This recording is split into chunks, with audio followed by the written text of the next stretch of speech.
Ok, salut tout le monde, Vargas pour la de Nintendo Sphere encore une fois sur le stand de 3. Donc là on est dans la partie presse de Nintendo, thank you very much.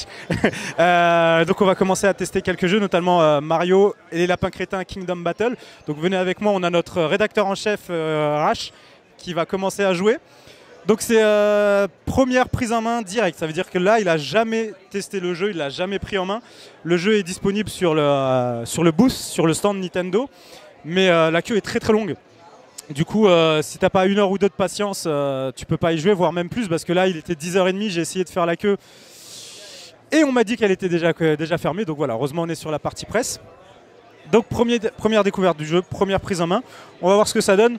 Donc on a vu quand même voilà, que c'était un jeu tactique, qu'il y avait des éléments de gameplay tels que le saut en équipe, où tu places un personnage, les personnages ils ont tous une distance limite, pour laquelle ils peuvent marcher.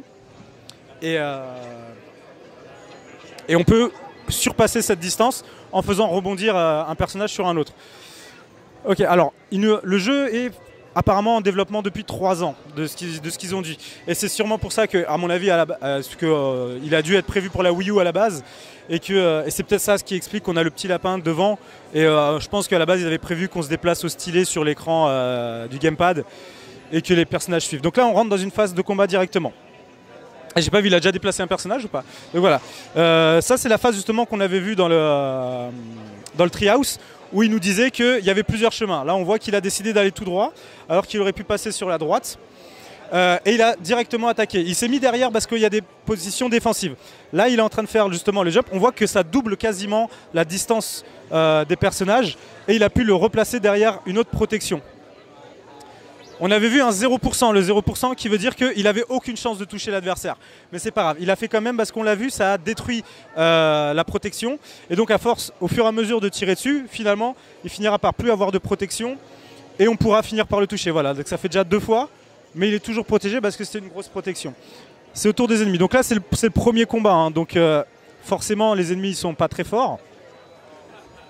Plusieurs attaques disponibles. On peut attaquer pendant qu'on bouge ou alors on peut tirer après. Voilà, position défensive. Et là, on voit là 100% de chance de le toucher. Il va le toucher. Il y avait trop d'énergie, donc il n'est pas encore... Alors, les lapins ne meurent pas. Très important dans le jeu, les mauvais lapins, puisqu'il y a aussi des gentils lapins, ne meurent pas. Ils sont renvoyés dans leur dimension.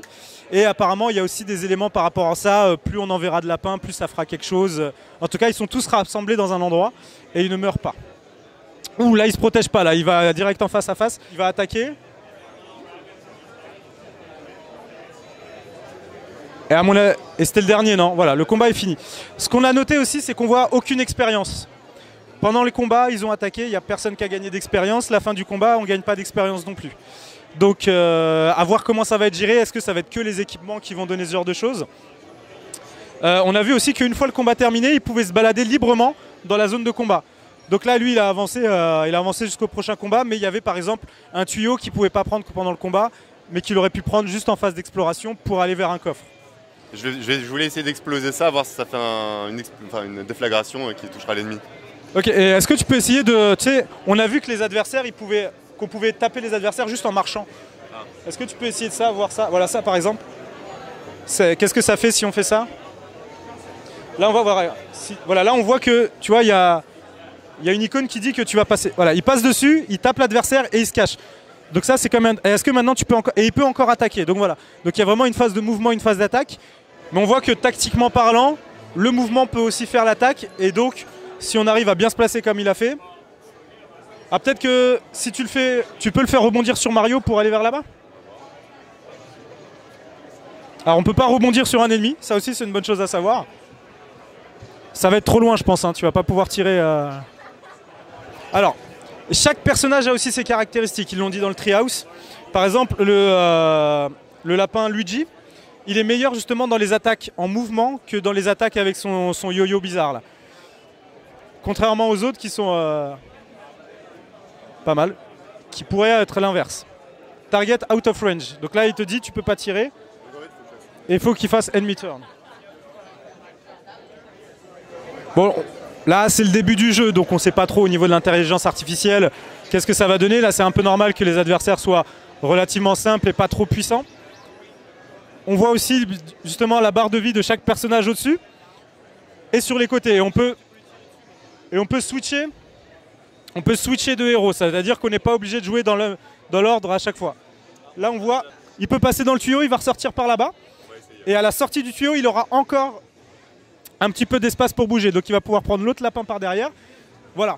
Là on est pleinement dans une phase tactique où j'ai touché un adversaire, je vais me cacher, je vais tirer sur l'autre. Parce que notre ami Rash est habitué des jeux tactiques. On va essayer de voir si on peut tirer sur la caisse. Mets-toi à côté, vas-y, c'est pas grave. Tu sais, tu joues pas ta vie, hein, c'est pas grave si ton personnage il est éliminé. Bon. Voilà. Ok. Donc voilà, il était caché derrière une caisse enflammée. Et donc ça lui a fait une sorte d'effet... de mauvais effet. Alors, est-ce que sauter sur Mario, ça va te faire aller plus loin? Je suis pas sûr. C'est à peu près la même chose. Ouais, c'est juste pour le style, hein, parce qu'il pouvait y aller en marchant. Et donc on voit quand même qu'ils peuvent tirer quand même d'assez loin, parce que là l'adversaire était loin. Ok, donc là donc on vient de voir qu'on a aussi plusieurs différents effets à voir selon les... Ah ok, et ça coûte des pièces. On a 119 pièces, celui-là il coûte 80. Est-ce que tu veux l'acheter? Allez, on va dire oui, hein. De toute façon, c'est parti. Ok, on voit aussi qu'il y a un skill tree, donc il y a un arbre de compétences. Et on voit ici qu'en appuyant sur X, on peut aller au Battle HQ. Donc on peut se téléporter sûrement au hub principal. Ah, tu peux plus y retourner. Ok, donc maintenant il faut que tu trouves le chemin. Par là. Non, il faut que tu fasses le labyrinthe vers la sortie. À mon avis, c'était là. Hop, voilà, il y a des belles phases d'exploration. Et c'est que le début. Donc à mon avis, connaissant Nintendo, ça va être pas mal. Ok, bon, je pense que pour la vidéo, pour nous on va continuer à jouer au jeu, à finir la démo, mais je pense que pour la vidéo, on a déjà tout dit. Hein. Qu'est-ce que t'en penses, toi, Richard? Qu'est-ce que ça te fait comme effet? Moi qui adore les tactics, je vois une nouvelle dimension apportée au genre un petit peu. C'est différent de ce qu'on connaît avec les classiques Fire Emblem ou Final Fantasy Tactics. Et du coup, ça apporte un peu de fraîcheur, même si au départ on n'est pas forcément fan des lapins crétins. Ça se marie plutôt bien au final avec l'univers et voilà, je pense qu'on peut l'acheter sans souci pour l'instant. Enfin, en tout cas, moi je vais l'acheter et je pense que je vais beaucoup aimer. Ok, nickel. Bon bah à tout à l'heure. Hein.